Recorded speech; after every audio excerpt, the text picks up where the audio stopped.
নমস্কার বন্ধুরা, পপ কিচেনে সবাইকে স্বাগত। আজকে আমি চলে এসেছি একটা নতুন রেসিপি নিয়ে, মোচা চিংড়ি। তার জন্য দেখুন আমি নিয়ে নিয়েছি মোচা আর মাঝারি সাইজের চিংড়ি মাছ। তাহলে চলুন এবার চিংড়ি মাছটাকে ছাড়িয়ে পরিষ্কার করে ধুয়ে নেব আর মোচাটাকেও ছাড়িয়ে বাছবো। তাহলে চিংড়ি মাছ তো ছাড়াবার কিছু দেখানো নেই, মোচা কিভাবে ছাড়াবো সেটাই আপনাদের দেখাবার।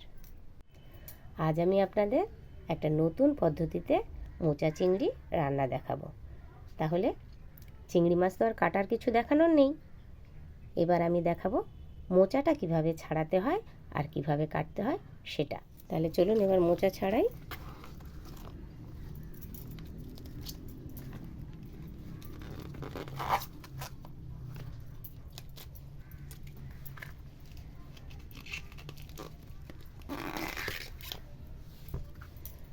এইভাবে সমস্তগুলো প্রথমে ছাড়িয়ে নেব, তারপরে মোচা ছাড়াচ্ছি। দেখুন এই যে মোচার ভেতরে একটা সাদা শক্ত মতন জিনিস আছে, এটাকে আমরা বাদ দেব। আর এই যে একটা পাতলা পর্দা আছে সেটাকে আমরা বাদ দেব। এইভাবে সমস্ত মোচার ফুলগুলোকে আমি বেছে ছাড়িয়ে নেব।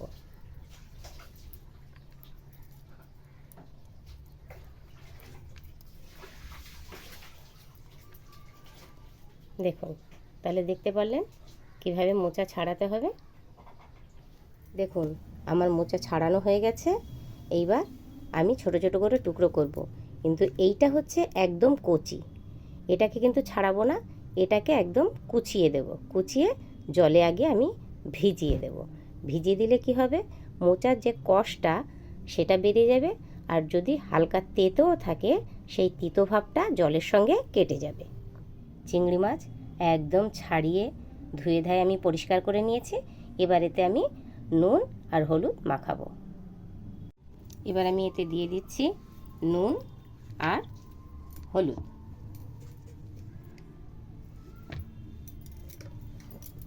এটাকে এবার আমি মাখিয়ে নেব।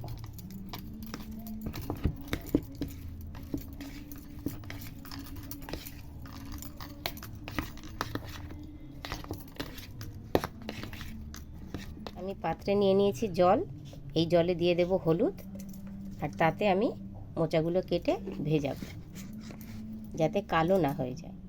দেখুন তাহলে আমি মোচাটাকে কেটে নিচ্ছি।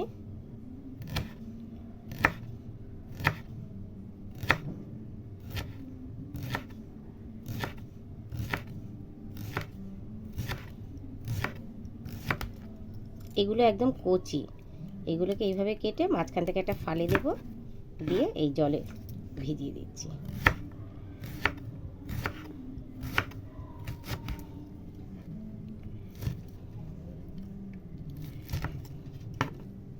আর এই যে যেগুলো ছাড়িয়ে রেখেছিলাম সেগুলোকে এরকম ছোট ছোট করে পিস করে কেটে নিচ্ছি।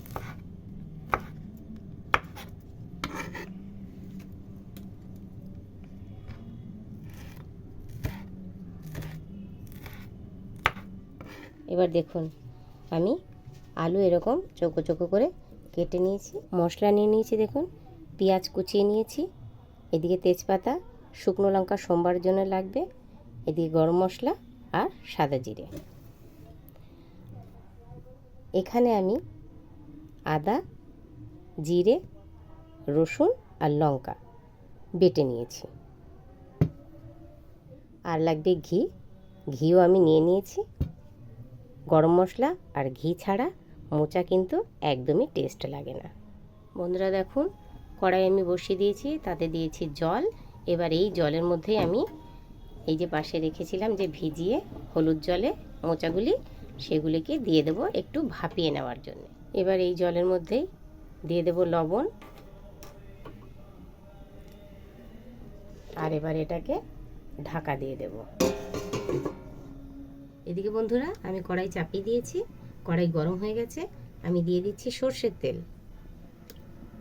প্রথমে আমি আলুগুলোকে ভেজে তুলে নেব। কড়াই গরম হয়ে গেছে, এবার আমি দিয়ে দিচ্ছি আলু।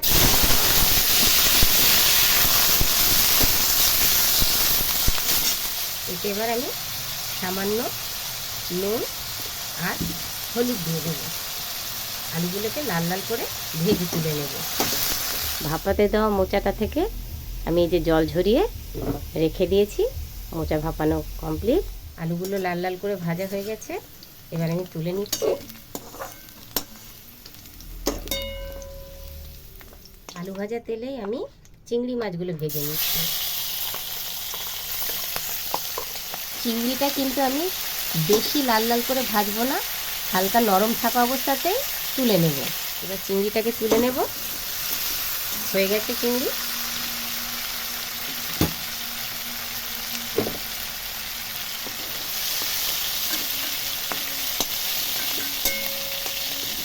এই কড়াইতেই আমি তেল দিয়ে দেব, ওই তেলের ভেতরেই তেল দেব।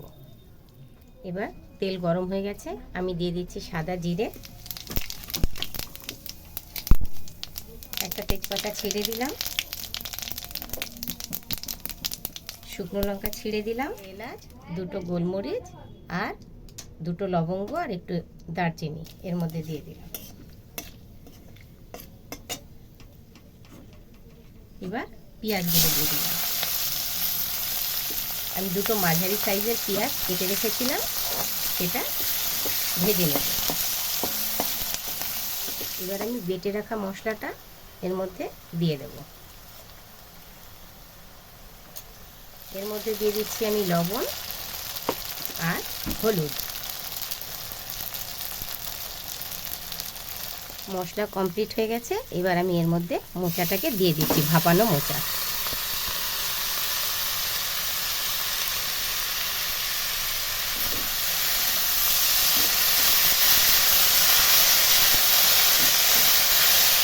দেখুন মোচাটা একদম কষানো হয়ে গেছে।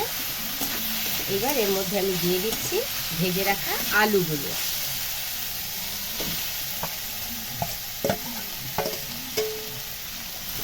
এবার এর মধ্যে দিয়ে দেবো অল্প একটু জল, জল দিয়ে ঢাকা দিয়ে দেবো। দেখুন জলটা পুরো টেনে গেছে। এবার আমি এর মধ্যে দিয়ে দেবো চিংড়ি মাছ।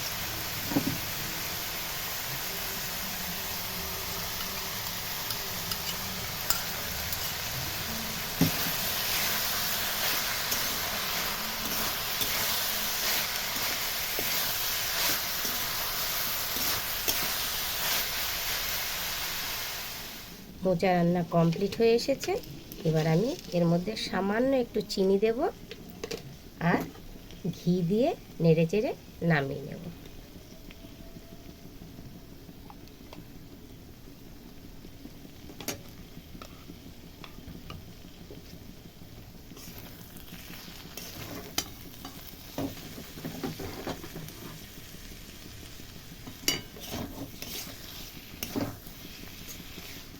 রান্না কমপ্লিট। এবার আমি গ্যাস বন্ধ করে দিলাম, নামিয়ে নেব। তাহলে বন্ধুরা, মোচা চিংড়ি আপনাদের রান্না কেমন লাগলো অবশ্যই কিন্তু কমেন্ট করে জানাবেন। আপনাদের কমেন্ট জানতে পারলে আমি খুব খুশি হব। এইভাবে যদি মোচা রান্না করে খান তাহলে আর অন্য কোনো তরকারি লাগবে না, শুধু মোচা দিয়েই পুরো ভাতটা খেয়ে নিতে পারবেন। এত সুন্দর গন্ধ বের হচ্ছে ঢাকনা খোলার সঙ্গে সঙ্গে যে মনে হচ্ছে এখনই আমি ভাত খাই। রান্নাটা যদি আপনাদের ভালো লাগে তাহলে অবশ্যই লাইক করবেন, শেয়ার করবেন আর সাবস্ক্রাইব করতে ভুলবেন না। তাহলে দেখা হচ্ছে অন্য একটা রান্নায়। টাটা।